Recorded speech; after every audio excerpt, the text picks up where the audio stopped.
We have our poll question. Are we going to go with Paulie's poll question of Stephon Diggs and Bill Belichick? Yeah, we're going with that one. And then we also have NFL team that could drop off this season. We started talking about this before the show. And are we categorizing drop-off as missing the playoffs? Yes. This list is based on teams that are completely expected to make the postseason.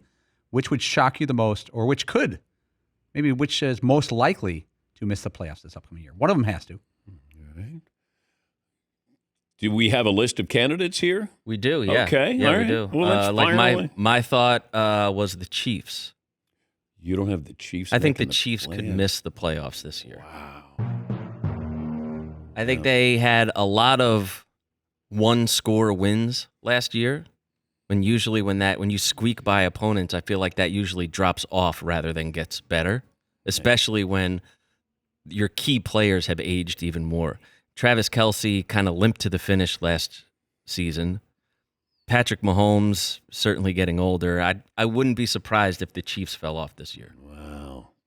For a team that went 15-2. By the way, Travis Kelce, I think, came in 25 pounds lighter than at the end of last season. Is this an early hot take game, preseason hot take? Quite hot. It is. This is up there. Now, normally we do. Oh, well, the music started. Okay. So Seton doesn't have the Kansas City Chiefs making the playoffs.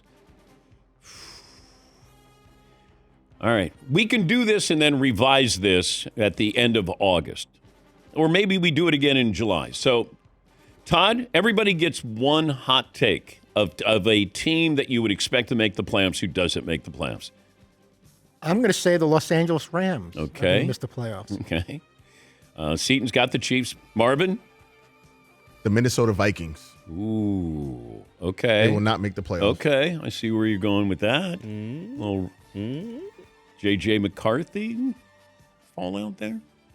Paul? Can I go opposite on that one with Marvin? I think the Minnesota Vikings will win the NFC North. Okay. Ball to the balls. Ball to the balls. That old game. How about flinch ball? Flinch ball. Okay, Paul. I do have some stats to back up what Seton's saying about the Chiefs. They were 15-2 last year, but they only outscored their opponents by 59 points on the entire season, which is quite low.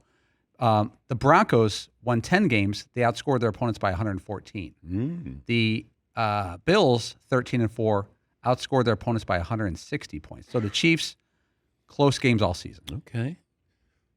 Thesis backed. Who is your team that will not make the playoffs? Oh, man. The Commanders. Yes, Seton. There was a preseason Lions suggestion, I want to say, too. Somebody threw out the Lions. I think that was the whole jumping off point of this conversation. Oh, because they lost their center. Yeah. And they lose their coordinators. So I'll throw the Lions in, too. Okay. I have been on this. I don't think the Commanders replicate what they did last year, just because they were great in one-score games, and it's hard to, sustain that. So I would say the Commanders, kind of begrudgingly, but I love the story. It's one of those. If you do make the prediction, like I'm not rooting for it, but it just might happen. Yes, Marvin.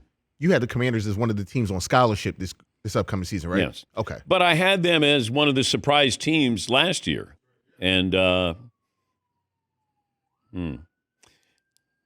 yeah, going to be tough. You want to retract it? No, I'll stay with it because I've been saying it, that it's just hard to have these one-score games. I can see Mahomes and the Chiefs winning these one-score games because they've been involved in so many of them.